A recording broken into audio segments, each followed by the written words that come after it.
Do not store up for yourselves treasures on earth, where moth and rust destroy, and where thieves break in and steal.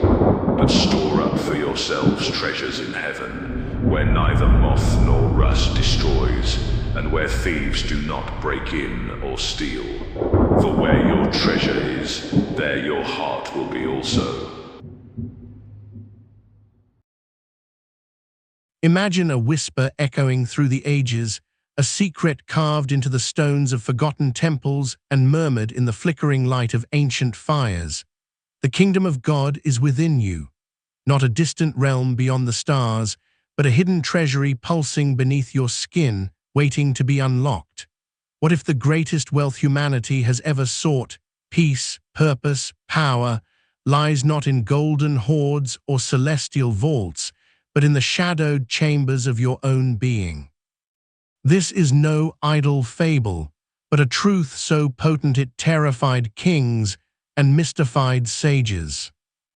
Today, we embark on a journey through the veils of time and spirit to uncover the meaning of this enigma, spoken by a carpenter from Nazareth over 2 millennia ago. We'll wander the dusty paths of ancient wisdom, sift through the sands of esoteric teachings, and unearth practical keys to claim this inner kingdom for ourselves. From the philosophies of mystics to the silent revelations of the soul, this video will peel back the layers of a mystery that promises not just answers, but transformation. What treasures lie dormant within you? Let's find out together. Long before the world was stitched together by empires and dogmas, there were voices, soft as desert winds, sharp as obsidian, whispering truths that defied the grasp of mortal hands. One such voice emerged in the sun-scorched hills of Galilee, where a man named Yeshua, known to us as Jesus, spoke words that rippled through time. The kingdom of God is within you. Recorded in the Gospel of Luke, chapter 17, verse 21, this utterance was no sermon for the meek, but a dagger thrust into the heart of a world obsessed with outward power. To the Pharisees who sought a kingdom of banners and thrones, it was blasphemy. To the mystics who listened, it was a map to the unseen. This idea was not born in isolation. Centuries earlier, the Greek philosopher Heraclitus hinted at an inner cosmos, declaring, "You could not discover the limits of the soul, even if you traveled every road, so deep is its measure." In the East, the Indian scriptures of ancient India sang of Atman, the divine self within, a spark of the infinite Brahman veiled by illusion. The Gnostics, those shadowy seekers of hidden knowledge, later wove tales of a divine spark trapped in flesh, yearning for reunion with the eternal. Across cultures, the thread persists. The sacred is not a distant shore, but a wellspring beneath our feet. Why does this matter? Because it upends the human chase for meaning. In a world of Roman legions and temple gold, Jesus pointed not to conquest or coin, but to the quiet terrain of the heart. The Stoics echoed this, with Marcus Aurelius writing, "Look within, within is the fountain of all good." The esoteric traditions, be they Essene, Kabbalistic, or Sufi, saw this inner kingdom as a realm of alchemy where base desires could be transmuted into divine gold. This wasn't mere poetry, it was a radical reorientation of existence, a call to seek the treasure that rust and moth cannot touch. For the ancients, this was wisdom's pinnacle. The outer reflects the inner, and to master one, you must first conquer the other. What does it mean to say the kingdom of heaven dwells within you? Picture a seed buried in the dark earth, not a dead thing, but a living paradox, holding within its husk the blueprint of a towering oak. So it is with this inner kingdom, not a place you can map with compass or eye, but a state of being, a dimension of consciousness coiled in the depths of your soul. This is no glittering palace of the imagination. It is the raw, unshaped potential of the divine, waiting to unfurl through your thoughts, your breath, your very existence.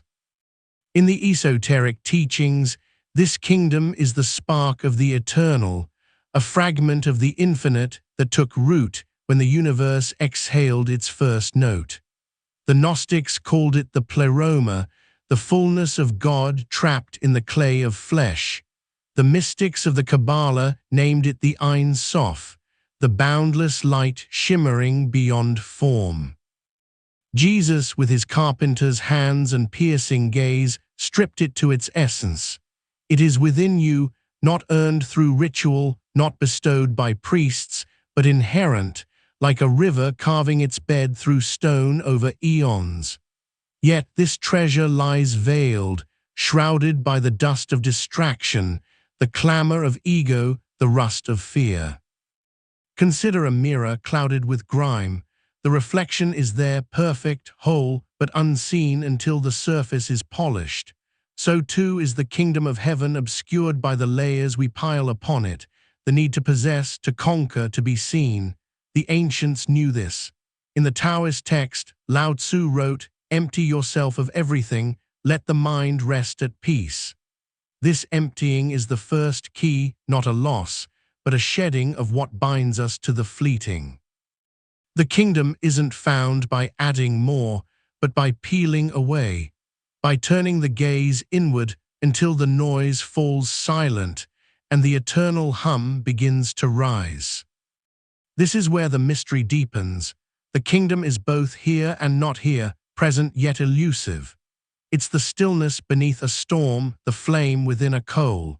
To find it is to shift perception, to see not with the eyes that measure wealth in gold, but with the vision that weighs it in peace, in purpose, in unity with the unseen thread binding all things. This is the first step, recognizing that what you seek is already yours, buried beneath the rubble of a world that taught you to look elsewhere. If the kingdom of heaven lies within, why does it feel so distant, a whisper drowned by the roar of daily life? The answer twists like a labyrinth. It is not absent, but asleep, buried beneath layers of illusion we've mistaken for truth. The ancients saw this as the great paradox of existence. The divine is nearest when it seems farthest, most radiant when cloaked in shadow. To grasp it, we must descend deeper, past the surface of the mind, into the caverns where the soul breathes its silent fire.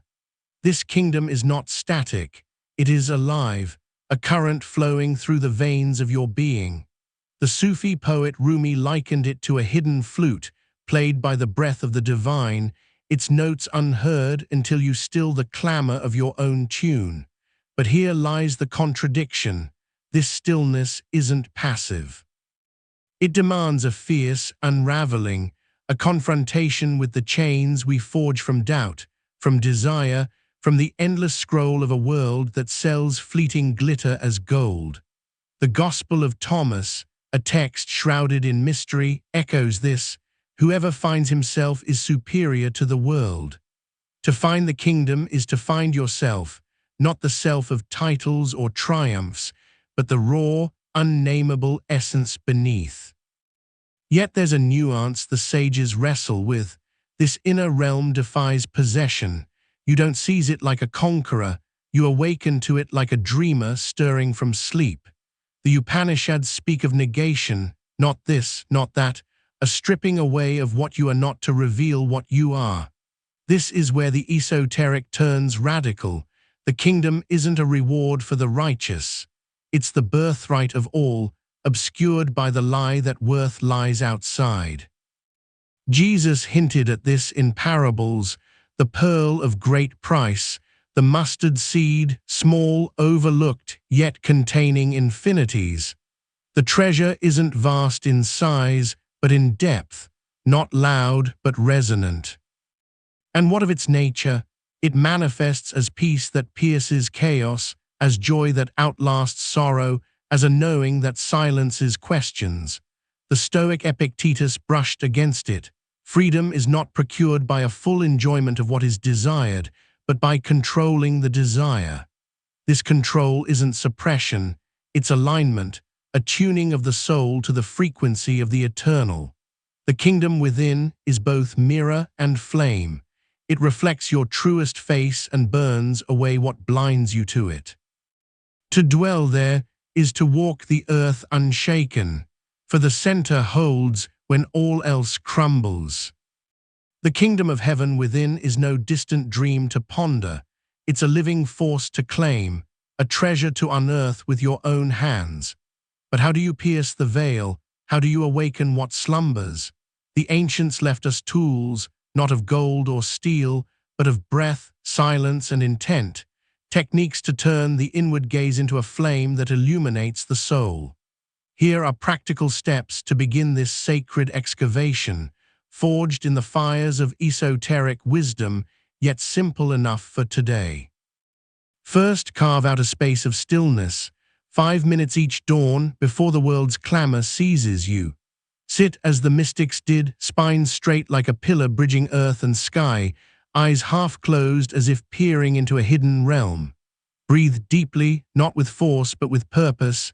Inhale for 4 counts, hold for 4, exhale for 6.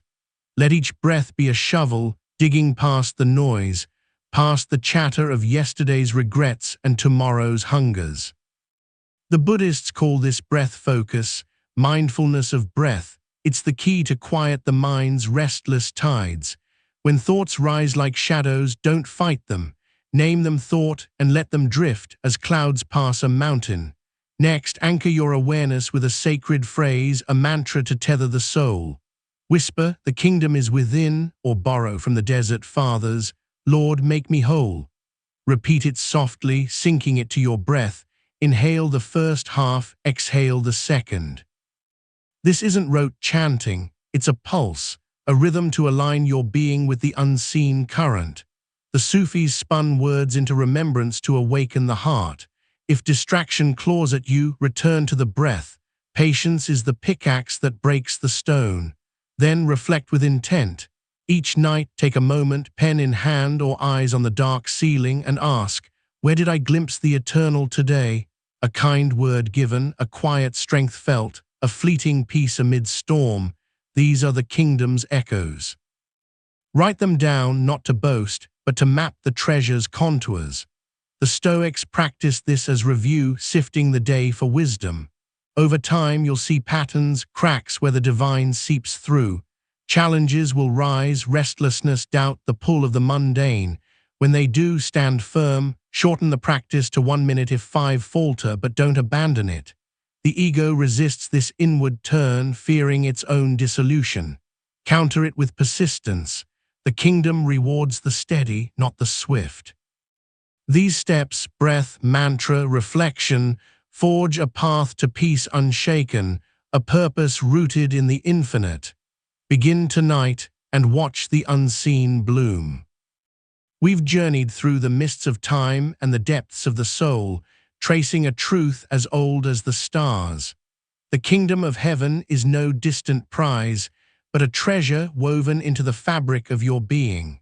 From the whispers of Jesus to the echoes of mystics across centuries, we've uncovered its roots, a wisdom that turns the gaze inward, past the rust of the world to the gold of the eternal. We've peeled back its layers, the spark that defies possession, the peace that pierces chaos, and forged tools to claim it, breath to still the storm, words to wake the heart, reflection to map its light. This is not the end, but a beginning, a call to sift through your own shadows and find what shines beneath. The kingdom within is no fable for the pious. It's a living flame for any who dare to seek it, a wealth that moths cannot eat nor thieves steal. Take these practices into your days, let them carve a path through the noise, and ask yourself, what treasures lie unseen in the quiet of my soul? The answer waits, not in the sky, but in the mirror of your own existence. So step forward, seeker, breathe, whisper, reflect.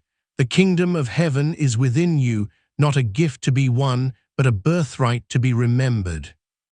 Subscribe if this stirs your spirit, for the mysteries are many and the unseen beckons. What will you find when you turn the key?